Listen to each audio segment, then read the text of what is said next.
Hello मित्रों, नमस्कार। आप सभी का स्वागत है हमारे चैनल सक्सेस सॉकेट में। तो आज बात करेंगे कि जो कानपुर में मेडिकल हो रहे थे यूपी पुलिस 49,568 के, वो कैसे हुए और किस तरह से हो रहे थे। तो जैसा कि आप लोग सभी लोगों को पता है कि 7 सितंबर से मेडिकल स्टार्ट हो गए थे। तो जिनका भी 7 सितंबर को मेडिकल था, उनको 6 सितंबर को एडमिट कार्ड एसएसपी ऑफिस में मिला था और उनको कॉल 5 सितंबर को रात 9 बजे आ गया था कि आपको 6 तारीख को सुबह 10 बजे एसएसपी ऑफिस आके अपना एडमिट कार्ड ले लेना है। तो जिनका भी मेडिकल हो रहा था उनको एडमिट कार्ड अपने मेडिकल की डेट के एक दिन पहले ही मिल रहा था। जैसा कि मेरा मेडिकल था 8 सितंबर को, तो मेरा एडमिट कार्ड तो थाने में मिला था। सिर्फ 7 सितंबर वाले लोगों का मेडिकल के एडमिट कार्ड एसएसपी ऑफिस से मिले थे, बाकी सभी के थाने में ही आए थे। तो मेरा मेडिकल 7 तारीख को थाने में आ गया था। थाने में जाके मैंने रिसीव किया तो मेरा एडमिट कार्ड वहाँ से ये मिल गया। तो थाने में जाके एडमिट कार्ड मैंने लिया, वहाँ पे साइन इन कर दिया और मैंने एक प्रति प्राप्ति की। ये एक पेपर में लिखना था और साइन कर देने थे और मोबाइल नंबर लिखना था। ये मेरे मेडिकल का एडमिट कार्ड। यहाँ पे सबसे पहले नाम लिखा हुआ, फिर फादर्स नेम, उसके बाद नीचे एड्रेस या मोबाइल नंबर, और उसके बाद मेरा मेडिकल 8 को था तो ये 8 यहाँ पे डेट पड़ी हुई। और नीचे आएंगे तो यहाँ पे क्या क्या डॉक्यूमेंट ले जाने हैं वो सब लिखा हुआ है। रिपोर्टिंग टाइम 8 बजे। नीचे आने का जिस थाने में आपका एडमिट कार्ड आएगा उस थाने का नाम यहाँ पे। अब ये एडमिट कार्ड लेके जब 8 बजे मैं कानपुर पुलिस लाइन पहुँच गया तो एंट्री जो है वो 9 बजे स्टार्ट हुई। एंट्री 9 बजे स्टार्ट की गई और 9 बजे एंट्री जब हो रही थी तो नाम बोल के क्रम के अनुसार हो रही थी। तो सबसे पहले थर्मल स्कैनिंग हुई। थर्मल स्कैनिंग के बाद हैंड सैनिटाइजेशन करने के बाद सभी को कुर्सी में क्रम के अनुसार बैठने के लिए कह दिया गया। जब सभी लोग बैठ गए तो उसके पश्चात एक फॉर्म दिया गया सभी लोगों को। वो फॉर्म ये था। इस फॉर्म में बताया कि 1 नंबर पॉइंट आपको नहीं भरना है, बाकी सारी डिटेल्स जो है भर देनी है और यहाँ पे फोटो लगा देनी है। तो सारी डिटेल्स भर देने के बाद ये फॉर्म जाके क्रम के अनुसार जमा करना था। उनके पास एक रजिस्टर था, जिस रजिस्टर में सेम जो डिटेल इसमें भरी हुई है सेम वही डिटेल उसमें भी भरनी थी और साथ में उनको एक फ़ोटो देनी थी। रजिस्टर में उन्होंने लगा दिया और सेम डिटेल यही भर दी थी। तो जब ये फॉर्म सबमिट हो गया उसके पश्चात जो है ओरिजिनल डॉक्यूमेंट चेक हुए। ओरिजिनल डॉक्यूमेंट लेके जाने थे, केवल ओरिजिनल डॉक्यूमेंट लेके जाने थे, फ़ोटो कॉपी वगैरह कुछ भी नहीं। तो जितने भी ओरिजिनल डॉक्यूमेंट है वो लेके गए। लेके जाने के बाद उन्होंने एक फ़ाइल दी। तो जब तक वो ओरिजिनल डॉक्यूमेंट चेक कर रहे थे तब तक ये सारी डिटेल, ये है मेडिकल का पेपर जिसमें आपकी सारी डिटेल भरी जाएंगी। जितना भी मेडिकल आपका चेक होगा वो सारी डिटेल इसमें भरेंगे। तो इस फॉर्म को फिल करना था। यहाँ पे रोल नंबर, अभ्यर्थी का नाम, सारी डिटेल है। और यहाँ पे जो प्रथम अपील, जब री मेडिकल होता है तब द्वितीय लिखा जाता है। परीक्षा केंद्र का नाम कानपुर पुलिस लाइन, और बाकी इस पेज में और कुछ नहीं करना था। अब इसी के सेकंड पेज में आएंगे तो यहाँ पे सिग्नेचर साइन कर देने के बाद लेफ़्ट राइट थंब लगा देना है और फाइल को वापस कर देना है। उसके बाद तुरंत वापस जब आ गए तो करीब 12 बजे के आसपास जो है डॉक्टर आए और 1 से 1:30 बजे तक, 1:30 बजे के बीच में मेडिकल स्टार्ट हो गया। मेडिकल स्टार्ट हो जाने के बाद करीब 2:30 बजे तक सभी लोगों के मेडिकल हो गए थे। तो मेडिकल कोई हार्ड नहीं हो रहा था, बहुत ही सिंपल हो रहा था, आसान तरीके से। तो मेडिकल जब स्टार्ट हुआ तो मेडिकल में सभी को जो 5-5 करके लोगों को बुलाया जा रहा था। तो सभी लोग क्रम के अनुसार पहुँच रहे थे। सिर्फ जो है शरीर में अंडरवियर रहेगी, बाकी सारे कपड़े उतार देने हैं। और क्रम के अनुसार 5-5 करके लोग बैठ जा रहे थे। तो जैसे 5 लोगों के अंदर चेक हो रहा था तो 5 लोग बाहर बैठे थे इस तरीके से। तो सबसे पहले जब सभी का इस तरह से चेक हुआ, जब मेरी बारी आई तो 5 लोग बुलाए गए, 5 लोग क्रम के अनुसार बैठ गए। बैठने वाले एक डॉक्टर आते हैं जो आपके हाथ के पंजों को फैलाने के लिए देते हैं, हाथ की उंगलियों को चेक करते हैं। वो सिर्फ सरसरी निगाहों से चेक करते हैं, कोई ज़्यादा चेक नहीं होता है। सभी के हाथ जब उन्होंने चेक कर लिए तो उसके बाद खड़े होने के लिए कहा। खड़े होने के लिए उन्होंने बैठक लगाई, यानी पैर को फैला के उठक बैठक लगानी है, फिर पैर को जोड़कर उठक बैठक लगानी है। उससे क्या है, नौकनी चेक हो जाती है, बोल लेग भी चेक हो गया। अब उन्होंने पैर को उठाने के लिए कहा कि पैर को उठा के फ्लैट फुट उन्होंने चेक किया। जब फ्लैट फुट चेक हो गया तब उसके बाद जो है वेरिकोज वेंस भी ऐसे ही उन्होंने चेक कर लिया। कोई स्पेशल चेक नहीं किया, दूर से चेक कर रहे थे। दूर से ही उन्होंने नोक ली, बोले flat foot varicose veins. 2 minute में 1 नंबर पॉइंट जितनी चीज़ें लिखी हुई हैं सारी चीज़ें चेक हो गई थी। तो आप समझ सकते हैं कितना नॉर्मल मेडिकल हो रहा था। सिर्फ 2 से 3 मिनट में 5 लोगों का एक ही साथ देख रहे थे। 2 या 3 मिनट में ये सारी चीज़ें चेक हो गई थी। अब उसके बाद जब अंदर गए तो अंदर जाने के बाद वहाँ पे आँखें चेक हुई। सबसे पहले उसमें डिस्टेंस विजन चेक हुआ। डिस्टेंस विजन में कौन सा बॉक्स था ये अभी मैं आपको आगे दिखाऊंगा। तो डिस्टेंस विजन चेक उन्होंने सबसे पहले जो है उन्होंने लेफ़्ट आँख को बंद करवाया और राइट आँख से पढ़ने के लिए कहा।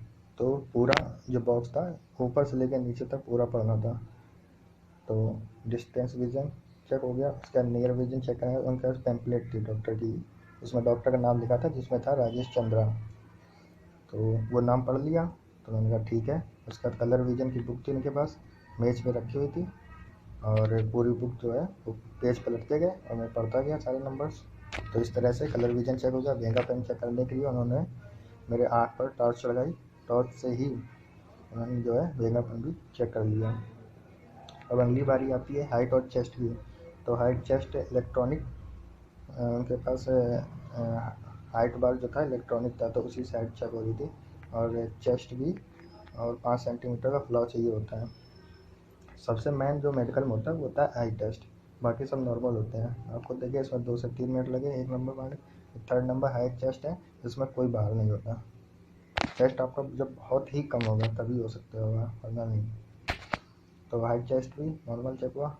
जो ईयर टेस्ट हुआ, ईयर टेस्ट में उन्होंने क्या किया, टॉर्च लगा के पहले दोनों कानों को चेक किया। जब दोनों कान चेक करने के बाद, और मुझे ये लग रहा था ईयर टेस्ट जब चेक हो रहा था तो उसी टाइम जो है हियरिंग भी चेक कर रहे थे वो। और जो स्पीच डिसेबिलिटी होती है, यानी जो तुतलाता है या जो सही से नहीं बोल पाता है, वो चीज़ भी उसी समय चेक हो गई थी, क्योंकि वो बार बार कुछ ना कुछ बोलने लगे। जैसे कान चेक कर रहे थे तो पूछ रहे थे कि सब सही तो है ना। तो इस तरीके से उन्होंने जो है कान चेक करे। और उसके बाद हियरिंग टेस्ट भी इसी तरह से हो गया। टॉर्च लगा कान चेक किया और फिर उसके बाद जो है उन्होंने नाक को भी चेक किया। नाक चेक करने के बाद उन्होंने उनके पास एक फॉर्क होती है, अगर किसी ने फिजिक्स में प्रैक्टिकल कभी किया होगा तो उसको पता होगा। एक वाइब्रेशन टर्निंग फॉर्क होती है कुछ इस तरीके से, अभी आपको आगे दिखाएंगे। उसको मेज पे टकराते थे और टकराने के बाद फॉर्क दिखाते हैं, ये है फॉर्क। ये जो दो इसके मुंह हैं, इसको मेज में जब भागते हैं, जब नॉक करते हैं तो ये वाइब्रेट करने लगते हैं। और इसके बेस को वो जो है कान के आगे लगाते हैं और पीछे लगाते हैं और पूछते हैं वाइब्रेशन कहाँ पे तेज़ था। तो सिंपली सी बात थी, वाइब्रेशन जो है कान के आगे ज़्यादा तेज़ आ जाता था और कान के पीछे कम। उसके बाद फिर से इसको वाइब्रेट करते, वाइब्रेट करने के बाद कभी जो है एब्रो के बीच में लगाते, यानी हेड जो माथा होता है उसमें एब्रोज के बीच में। उसके बाद आपकी थोड़ी में भी लगाते हैं और पूछते हैं कि वाइब्रेशन कैसा आ रहा है।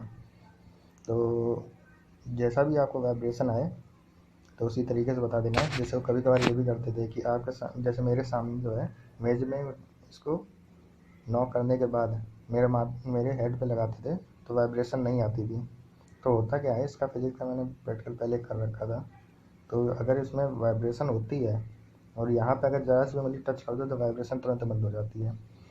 तो मुझे लग रहा है डॉक्टर कुछ ऐसे ही करते थे, वाइब्रेट करना धोखा देने के लिए कि उनको लगा कि वाइब्रेशन हो रहा है, क्योंकि मैच में मेरे सामने ही मार देते, नॉक करते थे।